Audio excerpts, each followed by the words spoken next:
is Rebecca Britel. Today I come with my service learning project that I got from Ms. Reynolds. I'm making this video on entrepreneurship of the manager in mi casa. His story is very interesting. I hope you like it. So I went to mi casa a few days ago, and as I got there, I told the person that was taking the photos to go ahead and start taking photo of everything we saw. We saw the culture in the restaurant. We saw how much lively customers and workers were there, and all the things that and honors that he had received was really amazing. So I went to go interview him, and my first question was, where were you born? Guanajuato, Mexico. Okay, and what was the way that you grew up in, your conditions? Poor, broke. My mom, daddy, they are very poor. We grew up, my daddy is a farmer, and he used to farm all the time, corn, beans, and I used to help them when I was 11 years old. I started working, helping them. Doing everything. Yeah, after 11, I started going to take classes to school on the city because I live in the country. So I used to drive or ride the bus for 25 minutes. And from the station bus, where I leave the bus, I used to walk 20 minutes walking to my school. So it was a long day. I used to leave my house 6 o'clock in the morning to get the bus, and I used to be home 5 o'clock p.m. And I remember my daddy, sometimes he had no money to give me any money. Sometimes I used to have not enough to buy my torta, my sandwich, my food. Sometimes I don't even used to have enough money to pay the bus. Sad, very difficult, I remember. And as soon as I finished, I think it was high school, so it's la secundaria. I went to take the second, it was a university probably, to have, how you say administration de empresas? Administration. Yeah. Okay, that was my point to finish that. Career. Career. Yes. So I finished because I had no money to pay the school, the education, and my daddy either, so he was close. This is when I decided to come to this country.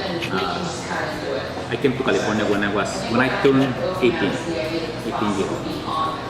And I remember my daddy, my mom, they said, we don't want you to leave the country, we want you to stay with us, but if you decide to have a better life, maybe you can have a better life in the United States, but keep this in mind. They told me, mom and daddy, they told me, keep this in mind, then it won't be easy. You guys start paying your own bills, own food, own bills, everything. If you're going to work for somebody else, so it's going to be difficult for you. And when I left my country, what I kept on my mind, then it's going to be that, it's going to happen.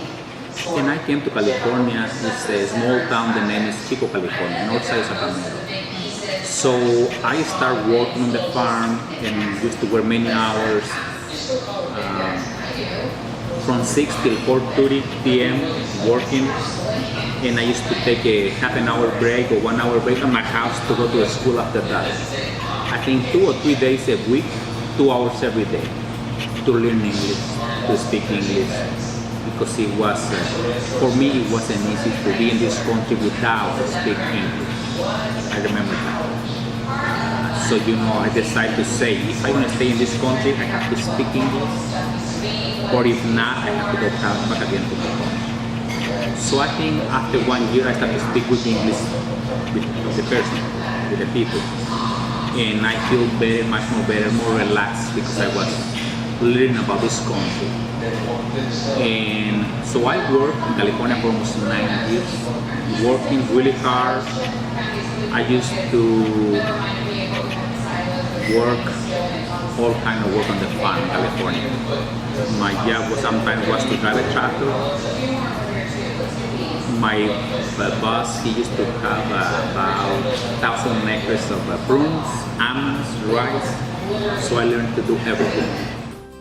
So what inspired you to have your own business? Be a busboy or cook or something, and he says, no, you're going to be a waiter. So I started learning to be a waiter in 1 month or 2 months. He said, you don't need to be a waiter, you need to be a manager. So he sent me to another restaurant, the name is Monterey, it's in Stratford Road in Winston. Without big experience, in 2 months to start working on restaurants, I jumped to be a manager. I worked for them, for my cousin, running that restaurant for probably, let's see, 3 years. And after 3 years, I wasn't agreed with them because I used to have the business really good, but it started falling down. It was a lot more competition around. So a lot of steakhouse, right? It was close to the mall, so they opened a steakhouse, Golden Corral, a lot of more restaurants in that area, and a lot of business on the place where I used to live in that area around there. A lot of people who work in offices, they move all the offices outside of the town, so my business started falling down. And it's when I started to see my cousin and my friend, the one used to run the restaurant, and they wasn't happy with my labor, with my job, what I was doing. And it's when I decided to quit, to leave completely, to leave the restaurant with them. And what I decided to do is, I went to Virginia, Fredericksburg, Virginia. I opened my restaurant, my own restaurant, I and my brother and one more friend. And I think that's a big mistake. We went to Virginia, but it's another city that you don't know about the people, you don't know the people, you don't know if people like Mexican food.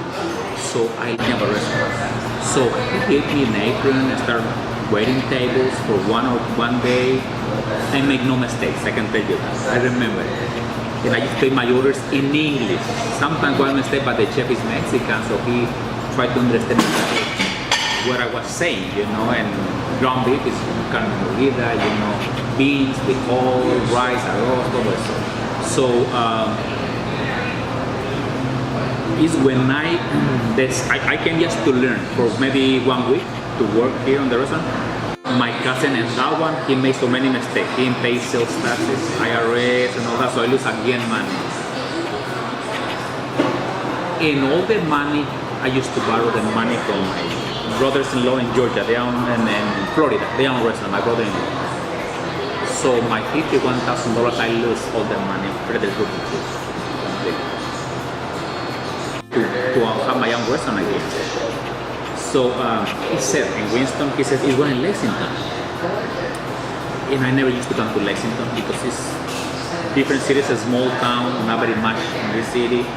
You have this Walmart, Lowe's is the biggest store. So he said, you gotta come and visit Lexington. So I came to see this building here and I said, I don't want to make no mistakes no more. So he says, no, you will do it because I know you work hard, you have experience, and you are very smart person to run the business and business person you are. So don't worry, we'll make it. So this building was for sale. It wasn't for rent, it was for sale. So when I decide, I told him, see, I can be 50 on 50 if you buy the property. If you buy the property, I'll be 50 on the business. And we're gonna make it. So yeah, in 2008, he buy the property, and in 2008,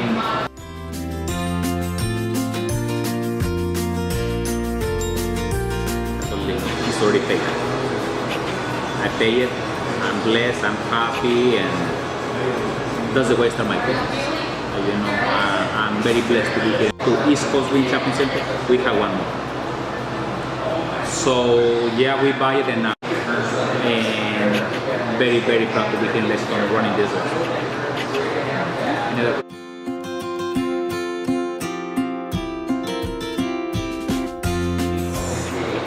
I don't want to change. I'm going to be working.